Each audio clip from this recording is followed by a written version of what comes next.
Right, I am very excited because I have with me now a sneak peek of a rather fabulous story by Lucy Adlington, which is actually me. This is just the first 3 chapters of the novel Summerland, and I haven't actually seen it in print yet. I've only seen it scrolling away on the computer and in my frantic typewritten and handwritten notes. I'm just going to open it up and start right in the middle, actually. And you're to imagine it's actually not a beautiful sunny day as it is today in London. It is piddling it down with rain, and you've arrived in England. It's your first time off the continent, first time in England. You know nobody. And you've arrived in Dover, you're coming up to the customs house, and you're a refugee. Now, this isn't modern times, this is 1946, so it's just after the end of the Second World War, and you are travelling with a group who are being brought to England to safety, we hope. What from? Well, I'm not going to tell you that yet. You're travelling with the Red Cross, and so far you've barely spoken a word. In the customs house, the crowd shuffled forward, closer to the men in uniforms with shining buttons. Uniforms meant trouble. Questions. My heart was racing so fast, every beat blurred into one continuous throb. I looked down at my hands, now fingering a tricky bit of Beethoven on the wool of my skirt. I can't do this. I have to do this.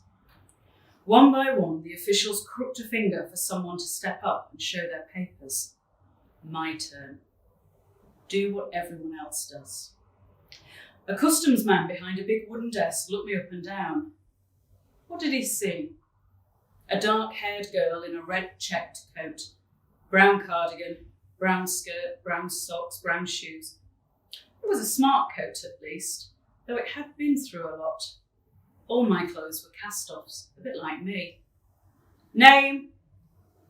I was paralysed, unable to speak. She's Brigitta, said Betty, from the Red Cross, looming over my shoulder. The man scanned my creased identity papers. From Germany? I shook my head and mouthed, Austria, Vienna.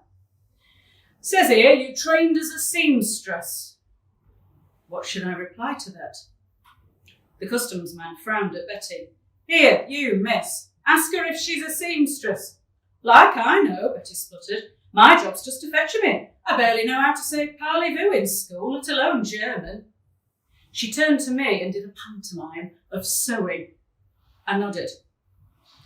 Coming to England to work, continued the customs man. Another nod. Anything to declare?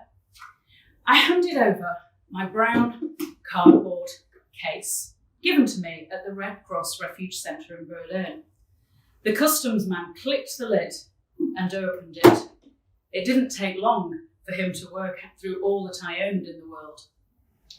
1 nightshirt, 1 spare set of underwear, 1 small book with tiny, tiny writing. I've got it here.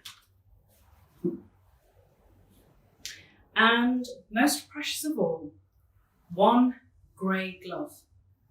Just the one. Anything else? I shrank away. They wouldn't do a body search, would they?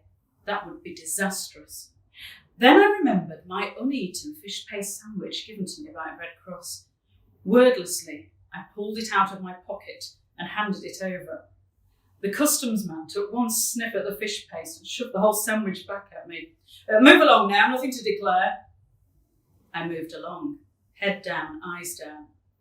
Eventually, I allowed myself a quiet smile. Nothing to declare, the man had said.